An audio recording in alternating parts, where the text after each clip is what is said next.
Now look, just to show you how much crunch this bacon has in the microwave, listen.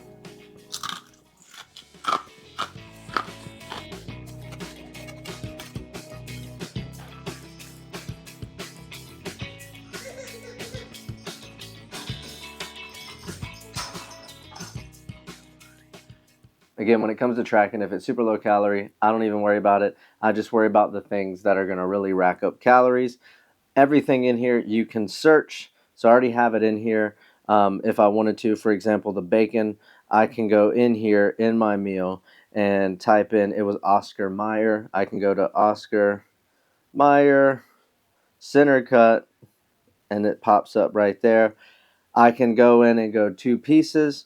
If I want to be more specific, I can go in and weigh it. I'm not going to cut a piece of bacon, so if I was really worried about it, I would just take 1 piece away or something like that. Let's say you got something store-bought, it's got the barcode. You can come in here and add it, click the barcode, and bam, now you have it scanned. And then you can go in there and let's say you do want to edit the weight, because right here it says slice. I can go in here and edit nutrition, and then I can change it to serving weight, put in the amount of weight that's in there, and then when I weigh it, it'll more accurately track those calories. Again, same thing with the cheese. I'm not going to weigh cheese. I'm just going to either use less of it or not at all.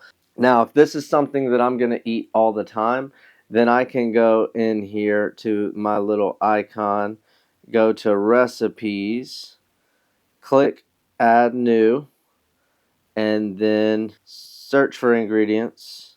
I'll call it bacon, egg, and cheese. Then I can go in here to add food, and I can go to meals and go straight to that meal where I put all that stuff in there and just add it in there. Boom, that recipe is already added. Or if you were building the recipe, then you can go in there and add it into the recipe just like I added it into my food log. For me, it's just easier to go ahead and add it into my food log and then later add it into my recipe book. And then that is 1 serving. And if you want to change the icon, you can change it to a sandwich or something. Boom, save it, fancy. All right. Now, every time I want to add that, I can go in there and I can add that recipe. Or if it's just something that I've been eating, it'll be in the log, and you can look back in your log and you'll be able to find it and add it into your log for that day. Another cool thing, let's say you have something and it's not in there, and all you have is the nutrition facts to go on. Same thing, you can pull this out, do another scan, but this time you can scan the actual info on there and it'll pop up with it.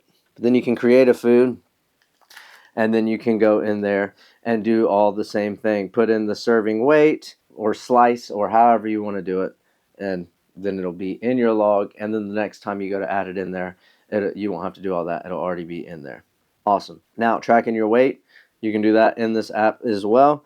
You go to goals and then record weight, and then just type in whatever it's set on the scale. And as soon as you type that in, it will graph it on the chart, and you can look at it, which it's been a while since I used this app to do it, but you can see that over time as your weight fluctuates, and make sure that you're on the right track and make those adjustments inside of there. Now, when you first download the app, it's going to ask you a whole bunch of questions because this thing is also a nutrition coach. If you want to use it for that, then you can fill out all those questions and then it'll set up the app just for you. But in here, I like to specifically set my goals and stuff like that. So that's where I go into my little icon up there.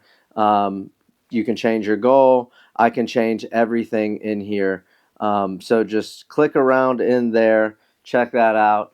If you have any questions, leave a comment or shoot me a message, and I'll try to more specifically answer whatever question that you have. But I don't want to get too in depth in here. I just want to show you kind of how I use the app to track all of those things. But again, you'll log it in there in the app, in the paid version. It'll show you everything. It'll show you what your macronutrient breakdown is, your protein, how much you have, how many carbohydrates, how much fat, your net carbs, because if you're eating a lot of fiber, that's going to change your actual net calories. Your sodium, if you're worried about that, how much fiber you're getting, all of that is tracked in here. Like I said, when I bought the app, I paid, I think, $30 for the year, and then it offered me, if I wanted to keep it forever, for $100. I went ahead and paid it knowing I was going to use it. For you guys, probably the year is going to be the best. I would go ahead and pay that just so you can track all of your macronutrients, making sure you're getting enough protein and all of that stuff. If you find another app that can do all this stuff that doesn't charge you, use it. I mean, I wish I would have known that one of those existed. Maybe it did, maybe it didn't. But that is how I'm going to use the app to log my meals.